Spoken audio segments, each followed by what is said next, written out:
स्वागत है आपका आज के एपिसोड में। चलिए शुरुआत करते हैं पिछले अभ्यास प्रश्न से। निम्नलिखित कथनों पर विचार कीजिए। 1.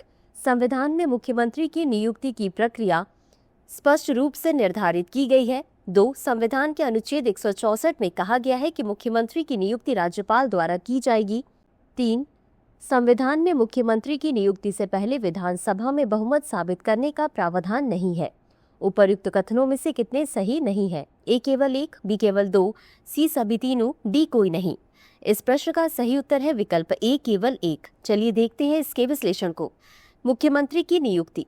संविधान में मुख्यमंत्री के चयन और नियुक्ति के लिए कोई विशिष्ट प्रक्रिया प्रदान नहीं की गई है, अतः कथन 1 सही नहीं है।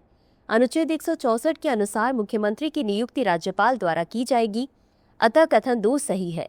संविधान में मुख्यमंत्री की नियुक्ति से पहले विधानसभा में बहुमत साबित करना अनिवार्य नहीं है, अनुच्छेद 164, अतः कथन 3 सही है। तो चलिए शुरुआत करते हैं आज के एपिसोड की पहले प्रश्न से।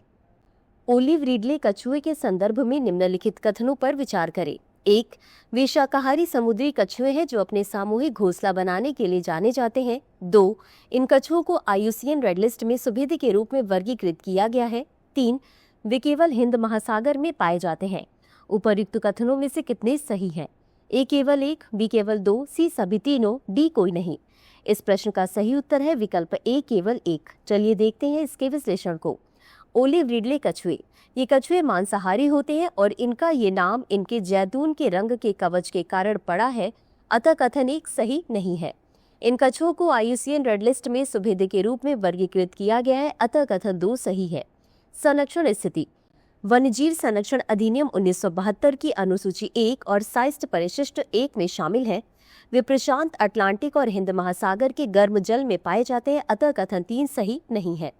अगला प्रश्न है, one health joint plan of action के संदर्भ में निम्नलिखित कथनों पर विचार करें। 1. इसे क्वाड्रिपार्टाइट द्वारा लॉन्च किया गया था, जिसमें FAO, UNEP, WHO और WOAH शामिल हैं। 2. यह योजना वर्ष 2022 से 2026 तक लागू है तथा वैश्विक, क्षेत्रीय और राष्ट्रीय स्तर पर स्वास्थ्य संबंधी मुद्दों को संबोधित करती है। 3.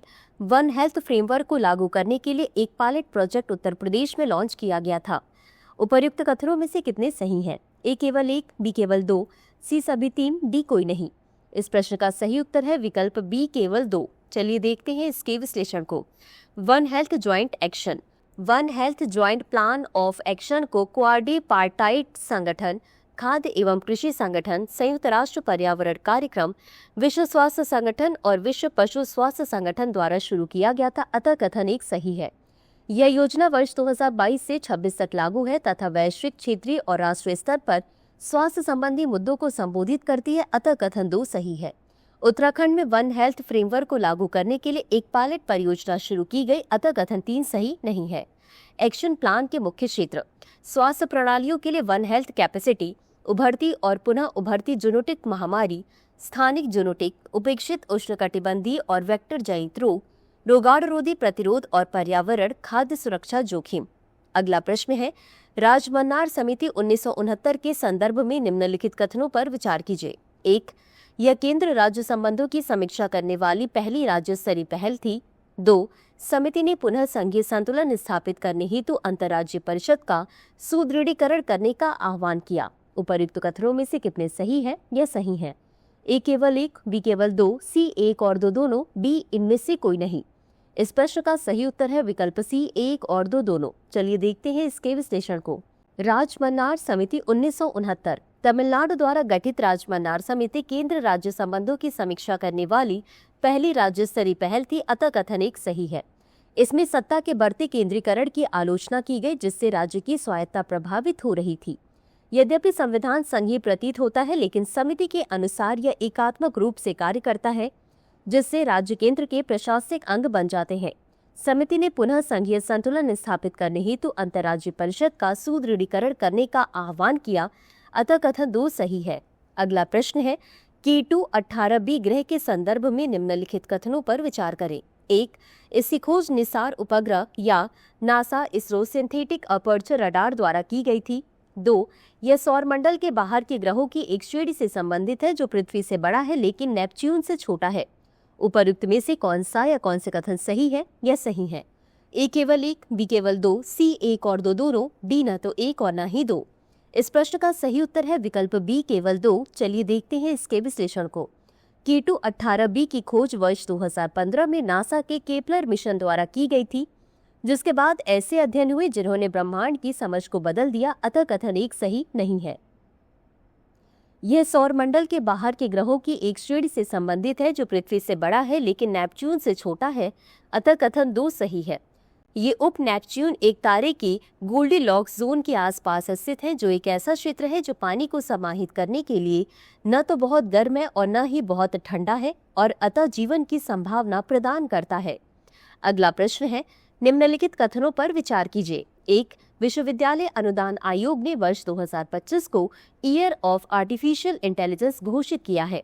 2, लार्ज लैंग्वेज मॉडल सक्रिय एआई की सुविधा प्रदान करते हैं जो न केवल डेटा उत्पन्न करता है बल्कि मूल्यवान अंतर्दृष्टि भी प्रदान करता है। उपर्युक्त कथनों में से कौन सा या कौन सी सही है या सही है? ए केवल एक, बी केवल दो, सी एक और दो दोनों, डी न तो एक और न ही दो। इस प्रश्न का सही उत्तर है विकल्प बी केवल दो। चलिए देखते हैं इसके विश्लेषण को। Artificial intelligence. अखिल भारतीय तकनीकी शिक्षा परिषद ने उच्च शिक्षा में इसके एकीकरण पर जोर देते हुए वर्ष 2025 को ईयर ऑफ आर्टिफिशियल इंटेलिजेंस घोषित किया है, अतः कथन एक सही नहीं है। AICTE ने शीर्ष प्रदर्शन करने वाले संस्थानों को मान्यता देने और उन्हें AI शिक्षा के लिए आदर्श संस्थानों के रूप में उजागर करने की भी योजना बनाई है, जिसका उद्देश्य प्रतिस्पर्धा और नवाचार को बढ़ावा देना है। लार्ज लैंग्वेज मॉडल सक्रिय AI की सुविधा प्रदान करते हैं जो न केवल डेटा उत्पन्न करता है बल्कि मूल्यवान अंतर्दृष्टि भी प्रदान करता है, अतः कथन दो सही है। अगला प्रश्न है, भारतीय राष्ट्रीय कांग्रेस और भारतीय स्वतंत्रता संग्राम में इसकी भूमिका के बारे में निम्नलिखित कथनों पर विचार करें। एक, कांग्रेस ने 1929 में अपने लाहौर अधिवेशन में पूर्ण स्वराज का प्रस्ताव अपनाया। 2, 1907 का सूरत विभाजन ब्रिटिश शासन के खिलाफ विरोध के तरीकों को लेकर उदारवादियों और उग्रपंथियों के बीच मतभेद के कारण हुआ।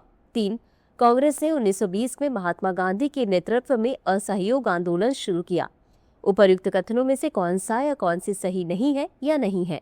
ए केवल एक, बी केवल दो, सी सभी तीन, डी कोई नहीं। इस प्रश्न का सही उत्तर है विकल्प डी कोई नहीं। चलिए देखते हैं इसके विश्लेषण को। भारतीय राष्ट्रीय कांग्रेस या INC, इसने दिसंबर 1929 में लाहौर अधिवेशन में, जिसकी अध्यक्षता जवाहरलाल नेहरू ने की, पूर्ण स्वराज का प्रस्ताव पारित किया, जिसमें पूर्ण स्वतंत्रता को अपने लक्ष्य के रूप में घोषित किया गया, अतः कथन एक सही है। 1907 में सूरत का विभाजन उदारवादियों जो संवैधानिक उपायों के समर्थक थे और उग्रवादियों जो बहिष्कार और स्वदेशी जैसे कठोर तरीकों का समर्थन करते थे के बीच वैचारिक मतभेदों के कारण हुआ, अतः कथन दो सही है। असहयोग आंदोलन महात्मा गांधी के नेतृत्व में कांग्रेस द्वारा शुरू किया गया था, अतः कथन 3 सही है। अगला प्रश्न है, आर्टिफिशियल इंटेलिजेंस के संबंध में निम्नलिखित कथनों पर विचार करें। 1, AI का तात्पर्य कंप्यूटर प्रणालियों द्वारा मानव बुद्धि प्रक्रियाओं जैसे सीखना, तर्क करना और समस्या समाधान का अनुकरण करना है। 2, भारत की राष्ट्रीय कृत्रिम बुद्धिमत्ता रणनीति को वर्ष 2018 में नीति आयोग द्वारा सभी क्षेत्रों में AI को अपनाने को बढ़ावा देने के लिए लॉन्च किया गया था।